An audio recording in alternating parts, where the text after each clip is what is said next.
Ang first stop ng food adventure natin today, ang nakaka-zen na Japanese-inspired farm sa Mendez, Cavite. Kung saan nakahuli tayo ng mga fresh na hito. Ito na yung ating ihawan. And dito mismo, dito sa paligid na to, dito tayo nakahuli ng kanilang hito. Ito yung main protein natin, pero kasi may isang technique yung mga kababayan natin, iba't ibang parte ng Pilipinas, na para daw hindi mas maging malansa ang hito kapag inuulam, is pinapadugo talaga ito. And then, na-encounter ko yung isang tip from a hito farmer. Nag-aalaga siya ng hito. May technique daw silang ginagawa para hindi ka na magantay ng matagal, para matanggal yung medyo lansa na meron sa islang ito. So, magsislit ka dun sa gilid. And then you're supposed to get parang tipak dito ng dugo. Ayan.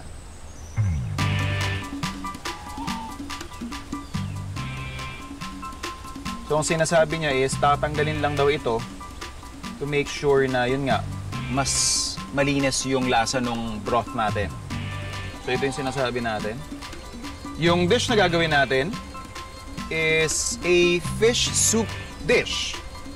This one I discovered when I went to Corondal City. Sa South Cotabato po yan.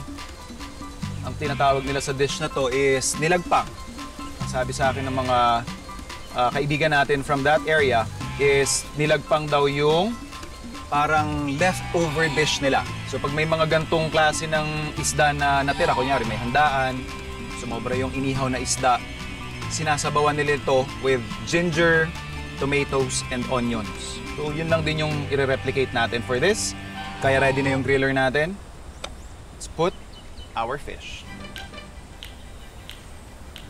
So habang iniihaw natin yung ating isda, i-ready naman natin yung pinaka-broth. Meron tayo ditong hugas bigas, yung ating kamatis,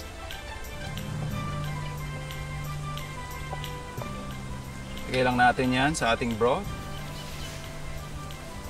and then yung ating ginger,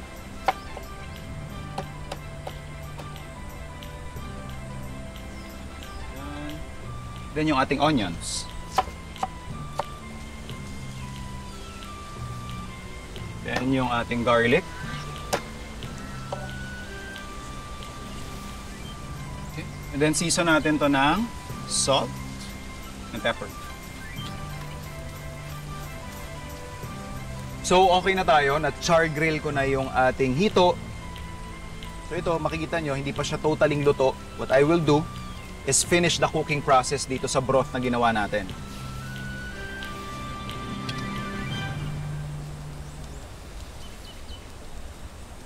What's good about this dish is makikita nyo there's plenty of room para magsahog pa kayo ng kung ano mang gulay ang trip ninyo. May nakita tayo dyan kanina na dahon ng sile. We could add that. So kanina, tinikman ko yung broth natin nang wala pa yung isda. So medyo walang depth yung lasa niya. Ngayon na nilagay na natin yung ginrill natin na isda tapos may dahon pa ng sile. Ayun yun. Nagkaroon ng umami, nagkaroon ng iba't ibang complexities doon sa dish natin. May bahid ng konting pait. Very subtle lang. Pero yun nga, ang nangingibabaw sa palate ko ngayon is yung umami. At yung medyo maasim-asim ng kaunti from the kamatis. Pwede tayo mag-serve?